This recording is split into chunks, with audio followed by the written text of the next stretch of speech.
L'année dernière, je vous ai présenté mon studio dans les locaux d'Influx, l'agence qui me représente à Paris. C'était un espace très épuré parce que je l'ai créé comme une bulle de concentration sans distraction possible. Je crois fermement à l'impact de l'environnement sur le mindset et j'avais envie d'un desk, un écran, un Mac et c'est tout. Et ça fonctionne. Quand j'entre dans mon studio, je pénètre dans un espace dans lequel je peux rien faire d'autre que de me concentrer sur mes tâches les plus importantes. J'ai eu envie d'un setup chez moi, à la fois productif pour travailler le week-end, mais aussi sur lequel je peux poser une Xbox. Vous me connaissez quand même, sans chaise de gaming, sans néon de couleur, sans fil apparent. Vous allez voir, c'est assez minimaliste, c'est blanc, il y a des produits superbes.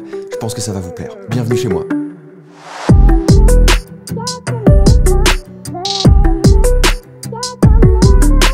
Pour les deux pièces centrales de ce setup, je me suis fait plaisir parce que cette vidéo est en collaboration avec Steelcase. Steelcase, c'est une entreprise américaine qui a été nommée parmi les entreprises les plus admirées au monde par Forbes et qui est spécialisée dans le mobilier et l'aménagement d'espaces de travail. Je les connaissais pour cette merveille, le siège Steelcase Gesture, qu'on voit toujours dans les tops de fauteuils de bureau ergonomiques, et je comprends pourquoi. Au-delà du confort de l'assise, tout est ajustable sur ce fauteuil. La tension de basculement est ajustable, la profondeur de l'assise est ajustable, les accoudoirs le sont aussi pour soutenir les bras dans n'importe quelle position, même juste pour utiliser votre smartphone, et le soutien lombaire suit l'inclinaison du dossier pour toujours maintenir le dos et accompagner vos mouvements. Effet assez rare pour être noté sur un fauteuil ergonomique, je le trouve beau. J'ai pris la version avec dossier drapé en bleu clair, sans support pour la tête, et je le trouve superbe. C'est un investissement, mais si vous passez du temps assis devant votre écran, pour votre dos, pour vos épaules, faites-le. Un bon fauteuil, c'est aussi important qu'un bon matelas. Mais pour passer moins de temps assis, j'ai pris le bureau Steelcase Solo, une belle surface de travail blanche de 140 par 70, ajustable jusqu'à 1,25 m de hauteur, pour pouvoir travailler debout. Je connaissais pas leur bureau et j'ai été surpris par la facilité de montage. Vous recevez la planche, les deux pieds à fixer, et c'est tout. Le mécanisme, la commande pour ajuster la hauteur et enregistrer vos réglages et le filet pour le câble management,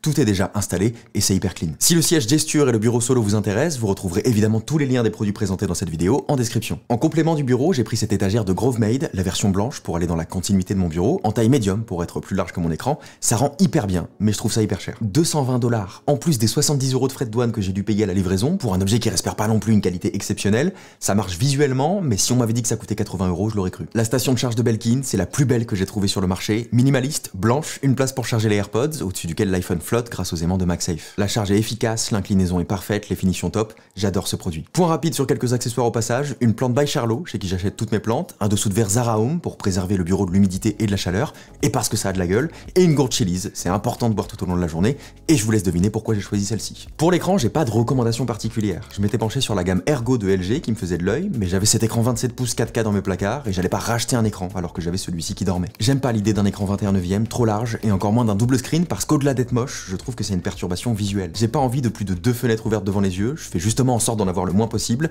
et un seul écran de 27 ou 32 pouces, c'est parfait pour ça. Alors évidemment, la résolution, la qualité de matériaux et la définition du studio display que j'ai au studio me manquent terriblement. Mais vous savez ce que je peux pas faire sur un studio display à 1700 €? Brancher une Xbox. Pour ce setup, c'était vite réglé. L'écran flotte au-dessus de mon bureau grâce à un bras que j'ai pris sur Amazon, noir mat, solide, hauteur ajustable avec une clé. On peut faire une rotation de l'écran à la main pour le mettre à la verticale et il y a le minimum pour faire passer les câbles. Je recommande. Sur l'écran, c'est la première fois que je teste ce produit, la Screen Bar Halo de BenQ. C'est une bande de lumière pour éclairer le bureau par le dessus. Je l'ai vu dans plein de setups, j'étais pas convaincu parce que je trouve le produit en lui-même assez moche, même si les matériaux sont bons, c'est un objet qu'on voit, il prend de la place, et comme on comprend pas tout de suite ce qu'il fait, il y a un peu cet effet ovni qui est pas esthétique, mais dès qu'elle s'allume, ça change tout. Cet éclairage uniforme sublime le setup. Mais pas que. L'usage principal, c'est le confort visuel. Le but, c'est d'éliminer le contraste entre la luminosité que dégage votre écran et votre environnement. C'est ça qui provoque la fatigue oculaire. Si vous passez des journées et encore plus des soirées devant un ordinateur, c'est important d'éclairer votre espace de travail, donc votre bureau, le clavier sur lequel vous allez poser les yeux, et aussi le fond derrière votre écran. Sur cette version, il y a un éclairage à l'arrière, c'est subtil mais efficace, et encore une fois, regardez la différence. Je contrôle la luminosité et la température de l'éclairage depuis cette télécommande sans fil qui vient avec, à pile, pour une raison qui m'échappe, et c'est un bel objet à poser sur un bureau. Bon, ce que vous voyez là, c'est un Mac Studio, c'est temporaire. C'est celui de mon studio, dont je suis fou amoureux, parce que c'est un monstre de puissance qui me permet de faire des tâches lourdes comme le montage de vidéos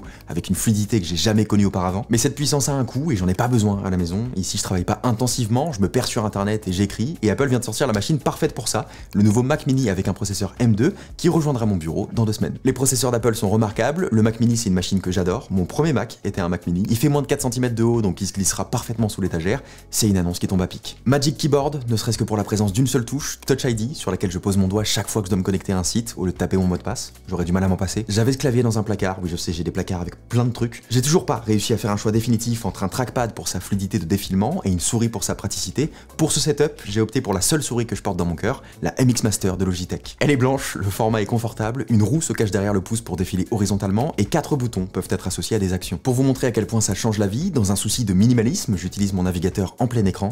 Jusqu'ici rien de surprenant. Ces deux touches me permettent de naviguer entre les onglets, et celle-ci me permet de fermer l'onglet actif. C'est con, mais quand je fais de longues recherches qui me font ouvrir beaucoup d'onglets parmi lesquels je navigue, je gagne un temps fou. Pensez à toutes les bêtes actions que vous faites 1000 fois par jour, ce genre de produit a le pouvoir de vous faire gagner un temps précieux et d'améliorer considérablement votre expérience de mouvement. À l'inverse de la productivité, une Xbox Series X un peu planquée derrière mon meuble télé, parce que j'ai pas envie que ce soit la première chose qu'on voit quand on arrive dans mon salon, d'autant que c'est un produit qui attire le regard. J'ai pas le temps de jouer énormément, mais j'ai quand même commencé cette chaîne avec du Call of Duty, donc je dois mon métier au gaming, et c'est toujours des moments que j'aime partager avec mes potes. La trouvaille du setup, c'est ce casque, le Arctis Nova Pro de SteelSeries. Déjà pour sa qualité de fabrication, son confort, la réduction de bruit, le micro rétractable, le son, mais surtout parce qu'il résout tous les problèmes que j'ai pu avoir sur un casque gaming par le passé. Il a une batterie amovible qu'on peut enlever pendant une game pour l'échanger avec celle qui était en charge dans le boîtier et continuer à profiter du sans-fil quasiment sans interruption. Il faut quand même un peu galérer avec leur système d'aimant. Mais ce qui m'a rendu fou, c'est sa connectivité. Ce produit a réalisé mon rêve. Le boîtier est connecté à la fois à ma Xbox et à mon Mac pour que je puisse écouter les deux sources en même temps. Je peux regarder une vidéo ou parler avec mes potes sur Discord tout en gardant le son du jeu. La roulette me permet d'ajuster le volume et le mix entre le jeu et le chat. C'est parfait. En plus de ça, je peux connecter un appareil Bluetooth, mon iPhone par exemple, ce qui me permet d'envoyer de la musique dans le casque pendant que je joue. C'est un budget pour un casque, je sais qu'il existe une version filaire moins chère, mais je rêvais d'un produit aussi complet